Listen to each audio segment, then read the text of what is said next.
Akalain mo ba sa isang job post na in-applyan ko ay muntik tayo maging parte ng isang malawakang scam dito sa ating bansa?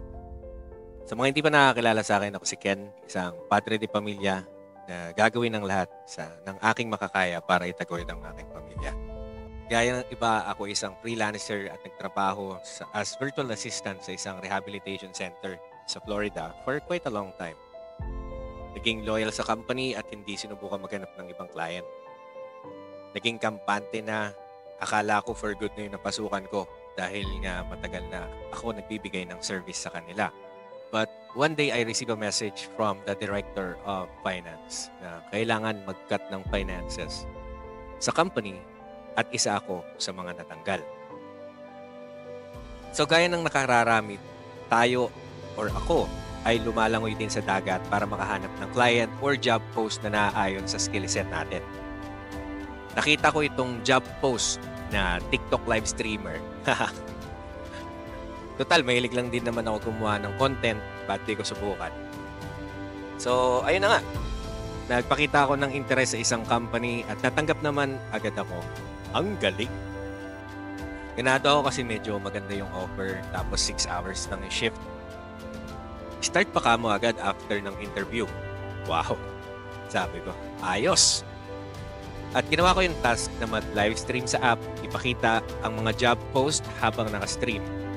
Grabe ang lakas ng stream, umabot sa 300 to 400 ang viewers. At marami ang nagpakita ng interest. Astig! Ako naman ganado. Kinabukasan, may nag-PM sa akin na isang applicant at na-interview na. At sinabi na, ba't sila nang hihingi ng bayad for uniform? BPO related yung job. So nagulat ako. Hanggang sa madami na ang nagme-message sa account ko at ganun nga daw, hindi nga daw magbayad ng uniform at ipapadala yung mga laptop, equipment, kasabay ng uniform. Napaisip ako, ba't ganun? BPO work from home tapos may uniform. Astig ah. Sabi ko sa sarili ko, ay teka, parang may mali. Nag-message ako sa mga HR kuno at kinumpronta ko sila na bakit sila naniningil.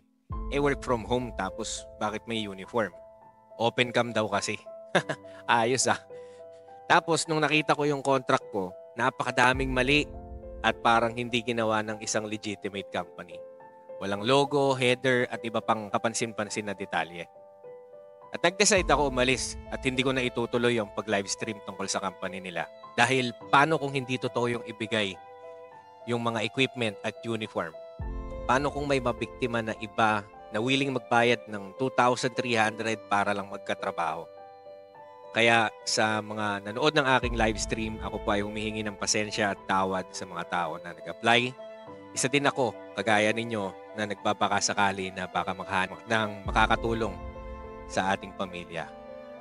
Ngayon, isasama ko kayo sa ibang journey para makasabay at makakuha ng idea kung paano ba tayo makakahanap ng client at trabaho dito sa digital world. I will start making content and stream at isi-share ko ang mga platform at technique na alam ko na makakatulong sa inyo. Lalo sa mga aspiring job seekers. Again, I apologize sa mga nakanood ng aking live stream at makakaasa po kayo na isi-share ko ang knowledge at expertise ko sa mga aspiring job seekers. Maraming salamat and God bless.